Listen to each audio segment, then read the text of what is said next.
மாவு கரெக்டா இருக்கான்னு பாக்கிறதுக்கு இங்க பாருங்க, இப்படி நீங்க அழுத்தி பாத்தீங்கன்னா இந்த சைடுல வெடிக்க கூடாது.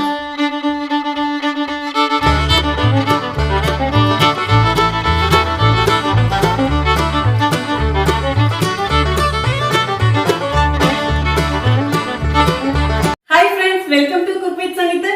இன்னைக்கு நம்ம பார்க்க போறது ஃபெஸ்டிவல் ரெசிபி. ஆமாங்க, விநாயகர் சதுர்த்தி வரப்போது உங்களுக்கு கொழுக்கட்டை தான் செஞ்சு காட்ட போறேன். நிறைய பேர் நீங்களும் கேட்டிருந்தீங்க. கொழுக்கட்டையிலேயே நிறைய விதம் இருக்கு. மெயினா அதை எப்படி செய்யறது, அதுவும் சாஃப்டா செய்யறது, இதுதான் ரொம்ப முக்கியம். கொழுக்கட்டை மாவு பிசையறது, எந்த பதத்துல பிசையணும், இது மாதிரி நிறைய விஷயங்கள் இருக்கு. இன்னைக்கு நம்ம கார கொழுக்கட்டையும் ஸ்வீட் கொழுக்கட்டையும் பண்ண போறோம். இந்த கொழுக்கட்டையை நீங்க ஃபெஸ்டிவலுக்கு தான் செய்யணும்னு கிடையாதுங்க, எப்ப வேணாலும் செய்யலாம். ஈவன் ஒரு ஸ்நாக்ஸ் டைம் கூட இதே மாதிரி செய்யலாம். ரொம்ப ஹெல்த்தியானது. இன்னைக்கு ரொம்ப சிம்பிளா சங்கீதா ஸ்டைல செஞ்சு காட்ட போறேன். நம்ம சேனலை யாரெல்லாம் என்ன சப்ஸ்கிரைப் பண்ணலையா சப்ஸ்கிரைப் பண்ணுங்க. ப்ளீஸ் கீழே இருக்கிற பெல் பட்டனை மறக்காம ஆள் கொடுங்க. அப்பதான் நான் போற வீடியோ உங்களுக்கு உடனே வரும். வாங்க இப்ப எப்படி செய்யறதுன்னு பார்க்கலாம். கொழுக்கட்டை செய்யறதுக்கு ஃபர்ஸ்ட் பூர்ணம் ரெடி பண்ணிக்கலாம். அதுக்கு ஒரு மிக்ஸி ஜார் எடுத்துக்கோங்க. 10 ஏலக்காய் போட்டிருக்கேன். இது சின்ன ஏலக்காயா இருந்தது, அதனால நான் 10 போட்டிருக்கேன். நீங்க பெருசா போட்டீங்கன்னா 5 போடுங்க போதும். இந்த ஏலக்காயை அப்படியே அரைச்சா நைஸா பொடியாகாது, அதனால இதுல 2 டீஸ்பூன் சர்க்கரை போட்டு அரைச்சோமா நல்லா பொடியாயிடும். இப்ப இது நைஸா பொடி பண்ணி எடுத்துட்டு வந்துடுறேன். பாருங்க, ஏலக்காயை இந்த மாதிரி பொடி பண்ணி எடுத்துக்கணும். இப்ப வாங்க தேங்காய் பூரணம் செய்ய ஸ்டார்ட் பண்ணிடலாம். ஸ்டவ் ஆன் பண்ணி ஒரு பேன் வச்சுட்டேன். இப்ப பூரணத்துக்கு கொஞ்சம் நட்ஸும் எள்ளும் வறுத்துக்கலாம். இது போறதுனால நல்ல டேஸ்டும் கொடுக்கும், நல்ல ஒரு பைண்டிங் கொடுக்கும் அந்த தேங்காய் பூரணத்துக்கு. கொழுக்கட்டை செஞ்சு கொஞ்ச நேரம் கழிச்சு பார்த்தா அந்த பூரணத்தை புட்டு பார்க்கும் போதும் அப்படியே அதுல இருந்து தண்ணி ஒழுகும் இல்லைங்களா, அந்த மாதிரி வராம இருக்கிறதுக்காகவும் நம்ம இதை செய்யறோம். பாருங்க, 10 முந்திரி பருப்பு, 10 பாதாம் பருப்பு, 1 கைப்பிடி கருப்பு எள்ளு. நீங்க இது கூட மற்ற நட்ஸ் எது வேணாலும் போட்டுக்கலாம். ஸ்டவ் ஆன் பண்ணிக்கிறேன். இப்ப மிதமான தீயில வச்சு இதை வறுத்துக்கோங்க. இந்த எள்ளு அப்படியே பொடிஞ்சு வரும், நல்லா உப்பியும் வரும், நல்லா வாசனை வரும். பாருங்க, எள்ளு நல்லா உப்பிடுச்சு. இந்த அளவுக்கு வறுத்தா போதும். வறுத்ததெல்லாம் நான் ஒரு மிக்ஸி ஜார்ல போட்டேங்க. இப்ப இதை கொரகொரப்பா பொடி பண்ணி எடுத்துட்டு வந்துடுறேன். பாருங்க, இந்த மாதிரி பொடி பண்ணி எடுத்துக்கணும். இப்ப இந்த பொடியை ஒரு பக்கம் எடுத்து வச்சிருங்க. எள்ளு வறுத்த அதே பேன்லயே நம்ம தேங்காயும் வறுத்துக்கலாம். 1 டீஸ்பூன் நெய் போட்டுக்கலாம். பாருங்க, இந்த கப்ல 2 கப் நான் தேங்காய் துருவல் எடுத்திருக்கேன். அதுவும் இப்ப இதுலயே போட்டுக்கலாம். எந்த அளவுக்கு உங்களுக்கு பூரணம் வேணுமோ அதுக்கு தகுந்த மாதிரி தேங்காய் துருவல் எடுத்துக்கோங்க. இந்த தேங்காய் நல்லா மணம் வர வரைக்கும் வதக்கிக்கணும். அப்பதான் சீக்கிரமும் கெட்டு போகாது, டேஸ்டும் நல்லா இருக்கும். பாருங்க, தேங்காய் லேசா செவக்க ஆரம்பிச்சிருச்சு, வாசமும் வருது. இந்த அளவுக்கு வறுத்தா போதும். வெல்லம் பொடி பண்ணி வச்சிருக்கேன். இந்த கப்ல தான் 2 கப் நம்ம தேங்காய் எடுத்தோம். இதே கப்லயே 2 கப் நான் வெல்லம் துருவி எடுத்திருக்கேன். இப்ப இந்த வெல்லத்தையும் இந்த தேங்காயிலே போட்டுடலாம். நம்ம பொடி பண்ணி வச்ச ஏலக்காய் இதிலே போட்டுக்கலாம். இப்ப எல்லாத்தையும் ஒன்று சேர கிளறி கொடுங்க. அடுப்பணல் இப்ப கம்மியா வைங்க.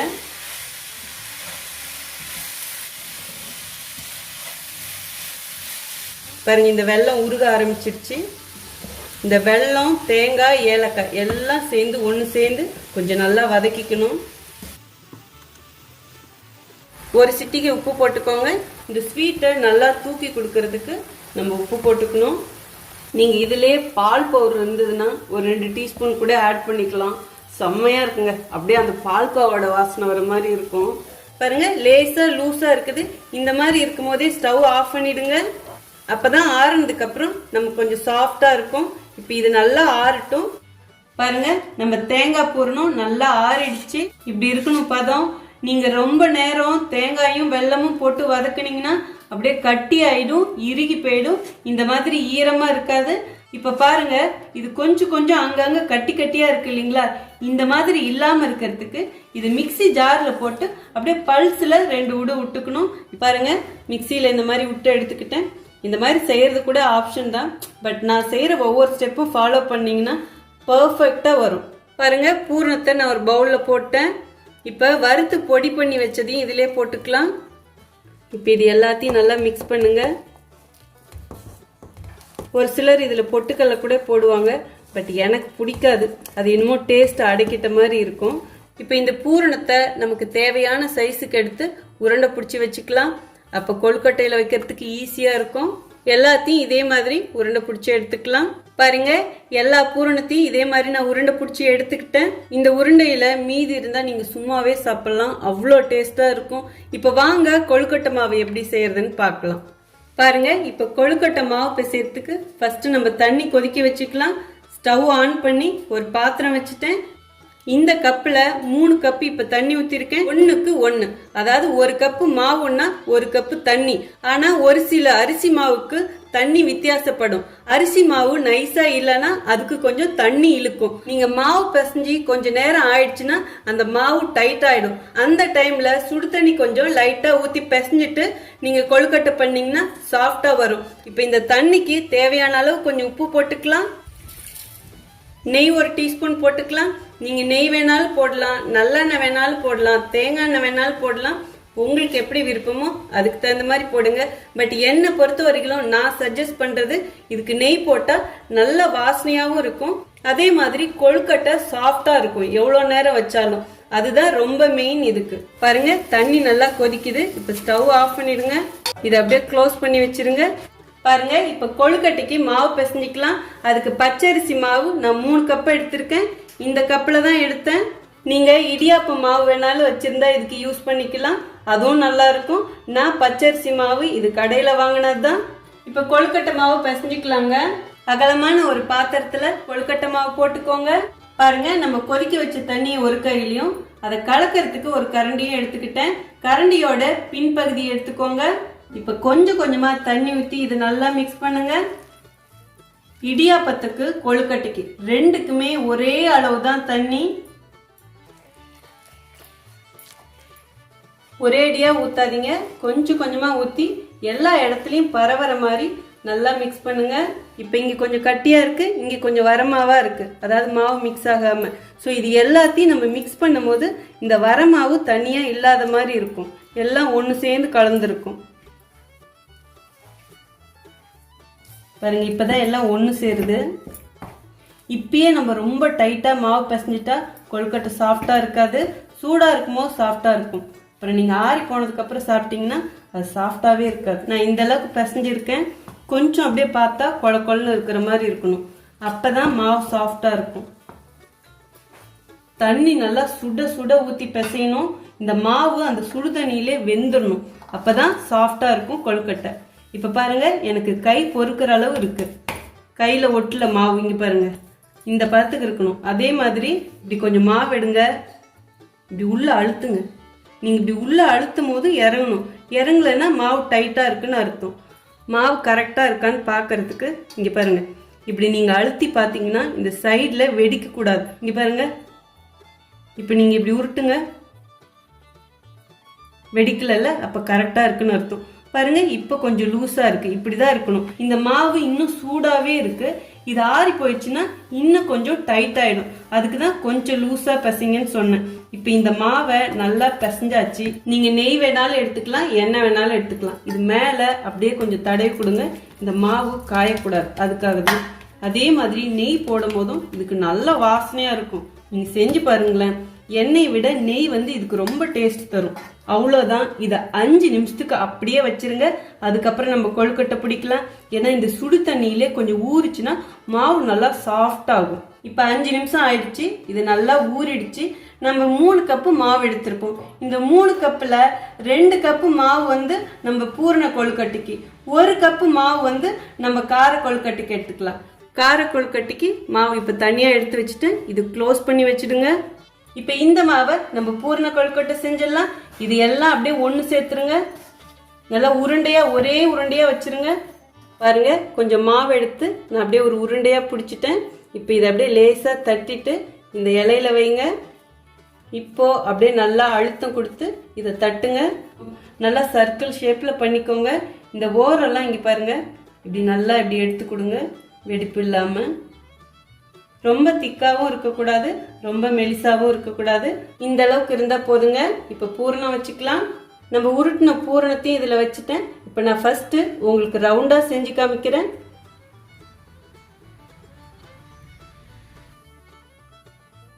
பாருங்க, இதே மாதிரி எல்லாம் பண்ணி எடுத்துக்கலாம். பாருங்க 5 கொழுக்கட்டை நான் பிடிச்சிட்டேன். மீதியை வேற டிசைன்ல நம்ம பண்ணிக்கலாம். அடுத்த டிசைன் வந்து நம்ம பிடி கொழுக்கட்டை பண்ணிக்கலாம். முன்ன எப்படி பண்ணமோ நம்ம கீழ் மாவு அதே மாதிரியே தட்டிக்கோங்க. ரொம்ப மெலிசா இருந்தா உடஞ்சு போயிடும். இந்த உருண்டைய பாருங்க இப்படி நீளமான ஷேப்புக்கு பண்ணிக்கிட்டேன். இப்ப இங்க இதுல வச்சிருவோம். இப்ப இந்த மாவை அப்படியே இப்படி இலையை இப்படி திருப்பி கொடுக்கலாம். அப்படியே லைட்டா ஒரு அழுத்துங்க. இப்ப அப்படியே மொள்ள எடுங்க. பக்கத்துல கொஞ்சம் நெய் வச்சிருக்கேன், ஏன்னா ஒட்டாம இருக்கிறதுக்கு. சும்மா இங்க பாருங்க லேசா இப்படி ஓரத்துல அழுத்தி கொடுங்க. இது இன்னும் கொஞ்சம் அழகுபடுத்துறதுக்கு நான் எப்படி செய்யணும்னு சொல்றேன். இந்த ஓரத்துல இன்னும் நம்ம இந்த சூரியகலா சந்திரகலா ஸ்வீட்லாம் சாப்பிடுவோம்ல, அந்த மாதிரி பண்ணலாம். இந்த ஓரத்தை அப்படியே நான் இங்க பாருங்க இந்த விரலை எப்படி பண்றேன்னு. ஜஸ்ட் இப்படி. இதெல்லாம் எக்ஸ்ட்ரா ஒர்க்கு தான், தேவைப்பட்டா இந்த மாதிரி பண்ணிக்கோங்க, இல்லைன்னா பரவாயில்ல. பார்க்கும்போது அப்படியே அழகா இருக்கும். பாருங்க இந்த மாதிரி எல்லாம் பண்ணி எடுத்துக்கலாம். இப்போ நம்ம பால் டைப்ல 2 பண்ணிக்கலாம்.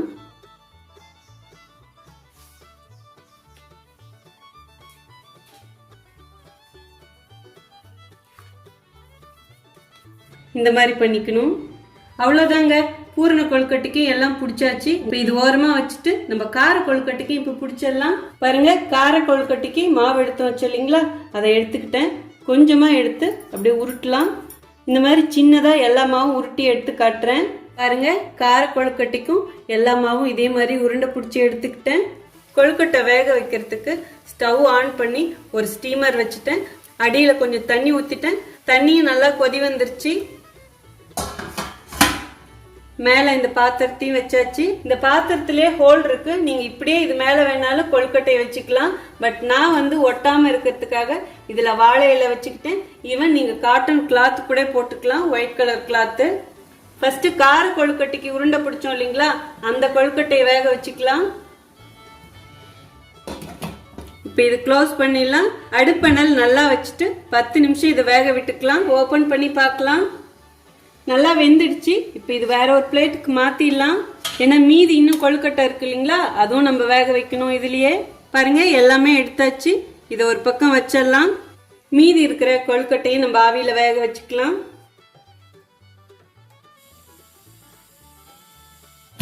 இப்ப இதுவும் 10 நிமிஷம் வேக வச்சு எடுத்துக்கலாம். 10 மினிட்ஸ் ஆயிடுச்சுங்க. இப்ப ஸ்டவ் ஆஃப் பண்ணிடலாம். இப்போ ஓபன் பண்ணலாம். வாவ், நல்ல வாசனைங்க. பாருங்க நல்லா வெந்துடுச்சு. பார்க்கும் போதே தெரியுது, அப்படியே அந்த கண்ணாடி பதம் மாதிரி இருக்கு. பாருங்க இதுல கிராக்கே வரல, அதுதான் ரொம்ப முக்கியம். அந்த மாவு நம்ம கட்டியா பிசைஞ்சோமா கிராக் வந்துடும். நீங்க கொஞ்சம் லூசா பிசைஞ்சீங்கன்னா தான் இதே மாதிரி வரும். ரொம்ப லூசா பிசைஞ்சீங்கன்னா கொழுக்கட்டை தட்டுறதுக்கு வராது. ஸோ நான் சொன்ன மாதிரி பார்த்து பிசைஞ்சிக்கோங்க. இப்போ இது கொஞ்சம் ஆறட்டும், அதுக்கப்புறம் நம்ம இதை எடுத்துக்கலாம். அதுக்குள்ள கார கொழுக்கட்டை இப்போ நம்ம தாளிச்சிக்கலாம். ஸ்டவ் ஆன் பண்ணி ஒரு பேன் வச்சுட்டு தேவையான அளவு எண்ணெய் விட்டுக்கலாம். கடுகு 1/2 டீஸ்பூன் போட்டுக்கலாம். கடலைப்பருப்பு 1 டீஸ்பூன் போட்டுக்கலாம். உளுத்தம்பருப்பு 1 டீஸ்பூன் போட்டுக்கலாம். இது செவக்கட்டுங்க. காஞ்ச மிளகாய் 3 கிள்ளி போட்டுக்கலாங்க. இப்போ இந்த மிளகாயும் செவக்கட்டும். அடுப்பணல் கம்மியாவே இருக்கட்டுங்க. தேங்காய் துருவல் 1 கைப்பிடி போட்டுக்கலாம். பெருங்காயத்தூள் 1/4 டீஸ்பூன் போட்டுக்கலாம். கொஞ்சமா உப்பு போட்டுக்கலாம். கருவேப்பிலை கொஞ்சம் போட்டுக்கலாங்க. இப்போ எல்லாத்தையும் நல்லா கிளறி கொடுங்க. நீங்க விருப்பப்பட்டா இதுக்கு ஒரு மசாலா போடுற மாதிரி செஞ்சு போடலாம். கொஞ்சம் காஞ்ச மிளகா, கடலைப்பருப்பு, உளுத்தம்பருப்பு இதெல்லாம் வறுத்துட்டு பொடி பண்ணி போட்டீங்கனாலும் சூப்பரா இருக்கும் வாசனை. 1/4 டீஸ்பூன் மஞ்சள் பொடி போட்டுக்கலாம். 1/4 டீஸ்பூன் வெறும் மிளகாய் பொடி போட்டுக்கலாம். இதுவும் கிளறி கொடுங்க. கொழுக்கட்டை வெள்ளையாவே இருக்கணும்னு நினைச்சா மஞ்சள் பொடியும் இந்த மிளகா பொடியும் போட வேண்டாம். இந்த அளவுக்கு வறுத்தா போதுங்க. ஆவியில வேக வச்ச கொழுக்கட்டையும் இதிலே போட்டுக்கலாம். இப்ப நல்லா கிளறி கொடுங்க. போதுங்க. இப்ப ஸ்டவ் ஆஃப் பண்ணிடலாம். இந்த அளவுக்கு இருந்தா போதும். ரொம்ப நேரம் வதக்குனீங்கன்னா அப்படியே ரஃப் ஆயிடும். ஸ்வீட் கொழுக்கட்டை, கார கொழுக்கட்டை ரெண்டுமே ரெடி ஆயிடுச்சு. வாங்க இப்ப பரிமாறி பார்த்துடலாம்.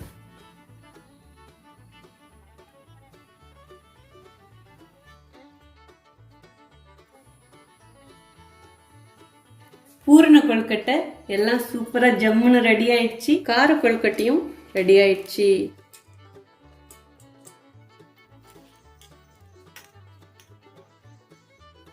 பாருங்க சூப்பரா பூர்ண கொழுக்கட்டையும் ரெடி ஆயிடுச்சு.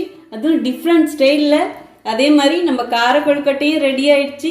ரொம்ப சிம்பிளா தான் கார கொழுக்கட்டை செஞ்சேன். ஸோ ஈஸியா தான் இருக்கும். பூர்ண கொழுக்கட்டை ரொம்ப டேஸ்டா இருக்கும். ட்ரை பண்ணி பாருங்க.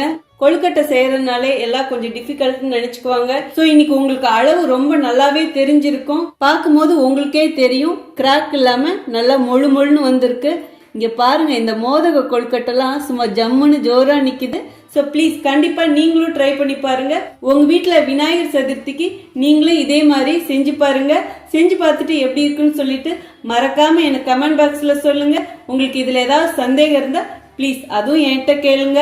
சாமிக்கு செஞ்சதுனால நான் சாப்பிட்டு பார்க்கல, எல்லாமே கரெக்டா இருக்கும். இந்த பூரணத்துக்கு நான் எவ்வளோ தேங்காய் வெல்லம் போட்டனோ அது ரொம்ப பெர்ஃபெக்டா இருக்கும். ஏன்னா எப்பயுமே நான் செய்வேன், அதனால எனக்கு தெரியும். என்னை நம்பி நீங்க செய்யலாம் தாராளமா. ஸோ இதே மாதிரியே ட்ரை பண்ணி பாருங்க. இந்த ரெசிபி உங்களுக்கு பிடிச்சதுன்னா ப்ளீஸ் மறக்காம ஒரு லைக் கொடுத்துருங்க. ரொம்ப ரொம்ப பிடிச்சதுன்னா உங்க ஃப்ரெண்ட்ஸ் அண்ட் ஃபேமிலிக்கு ஷேர் பண்ணுங்க. நீங்க இது வரைக்கும் எனக்கு கொடுத்துட்டு இருந்த ஆதரவுக்கு ரொம்ப ரொம்ப நன்றி. உங்களுக்கு என்ன ரெசிபி வேணுமோ ப்ளீஸ் அதை கமெண்ட் பாக்ஸ்ல சொல்லுங்க. நீங்க என்ன ரெசிபி வேணும்னு நினைக்கிறீங்களோ அதுக்கு முன்னாடி நானே செஞ்சு காட்டிடுவேன். ஸோ நீங்க நினைக்கிறதா நானும் நினைப்பேன். இருந்தாலும் உங்க மனசுல இருக்கிற ரெசிபியை ப்ளீஸ் கமெண்ட் பாக்ஸ்ல சொல்லுங்க. கண்டிப்பா செஞ்சு காமிக்கிறேங்க. என்னால எவ்வளவு சீக்கிரம் முடியுதோ அந்த அளவுக்கு நான் செஞ்சு காமிக்கிறேன். இன்னைக்கே கேட்டுட்டு அக்கா இன்னைக்கே செஞ்சு காமிங்கன்னு மட்டும் சொல்லாதீங்க. ஏன்னா ஒரு வீடியோக்கு பின்னாடி அவ்வளோ ஒர்க் இருக்கு. நீங்களும் விநாயகர் சதுர்த்தியை ரொம்ப சந்தோஷமா கொண்டாடுங்க. எல்லாம் வளமும் பெற்று வாழ்க வளமுடன். ஃப்ரெண்ட்ஸ், நான் உங்ககிட்ட ஒரு ஹம்பிள் ரிக்வெஸ்ட் வச்சுக்கிறேன். இந்த ரெசிபி பொறுத்த வரைக்கும் ரொம்ப டைம் எடுத்தது. ஏன்னா நான் ஒவ்வொன்றும் நுணுக்கமாக A to Z நீங்கள் புரிஞ்சுக்கிற அளவுக்கு நான் இதை எக்ஸ்பிளைன் பண்ணியிருக்கேன். மார்னிங் 11:30க்கு ஆரம்பித்தேன். ஈவினிங் 7:30 தான் இது ஷூட் முடித்தேன். சாதாரணமாக செய்கிறது ரொம்ப ஈஸி, பட் இதை ஒரு வீடியோவாக எடுத்து பண்ணுறது ரொம்ப டஃப். என்னுடைய ஹார்ட் ஒர்க்குக்கு நீங்கள் ஏதாவது செய்யணும்னு நினச்சா ப்ளீஸ் மறக்காமல் ஒரு லைக் கொடுத்துருங்க. ரொம்ப ரொம்ப பிடிச்சா உங்கள் ஃப்ரெண்ட்ஸ் அண்ட் ஃபேமிலிக்கு ஷேர் பண்ணுங்கள். அப்படியே கமெண்ட்டும் பண்ணுங்கள். Thank you so much. Love you all. அடுத்த ஒரு ஸ்பெஷல் வீடியோவில் உங்களை சந்திக்கிறேன். See you, bye bye, love you all. எல்லாருக்கும் ஹாப்பி விநாயகர் சதுர்த்தி.